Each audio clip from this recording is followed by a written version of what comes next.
What is your medium to long term view on where we are in what Goldman Sachs has called repeatedly a super cycle, and whether we're at the mid of it, at the peak of it, and what the I next two wish to I four knew, Milka, years? but I think it's something that But you've been through enough cycles to now be uh, able to gauge how so long these commodities last, right? are always a cyclical play, right? I mean, Yes. you make money when, in a sense, when the cycle is up, and otherwise you work to be, uh, the last man standing, Hmm.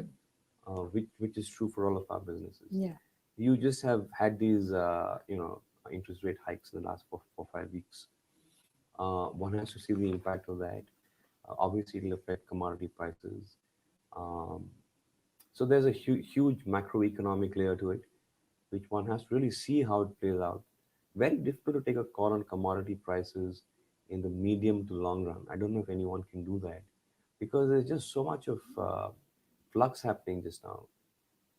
Okay, but you have aggressive investment plans, like I know, for instance, in aluminum, for a variety of reasons, not just an upcycle reason. I think the world is moving towards, larger uses of that metal.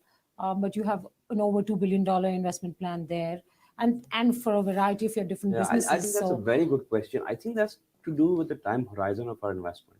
Obviously, we're looking at 10, 15 years right, when you're building a new, an facility, industry or yeah, growing in an existing industry.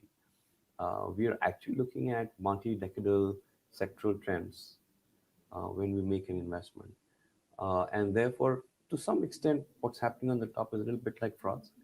Not that it doesn't matter, sure. but if it's something that fundamentally alters the economics of the business, then sure, it is very important.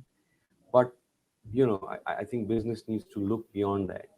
If you want to really build businesses for the long run, Hmm. which are fundamentally strong and competitive globally, then I think you've got to take a longer term call. Uh, I don't think that anything here is going to fundamentally alter uh, the attractiveness of borrowing into or increasing your investments in a particular commodity. I could be wrong, but I mean, who thought that metal prices would go up so much? True. Who thought that there'd be a war that would last for this long? I mean, we thought it'd be 10 days and it'll be over.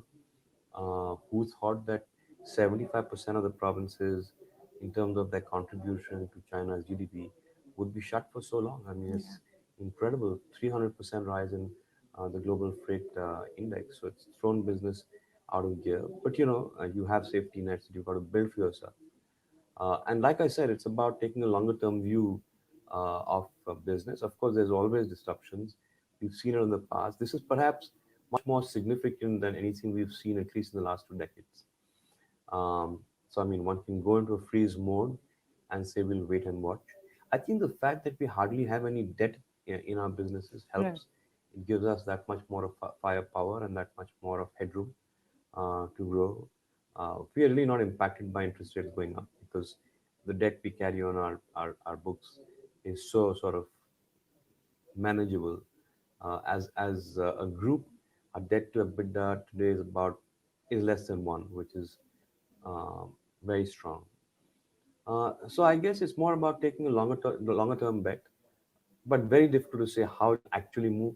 I don't think there's anyone who can make a prediction or a forecast, especially not now in the middle of so many moving parts.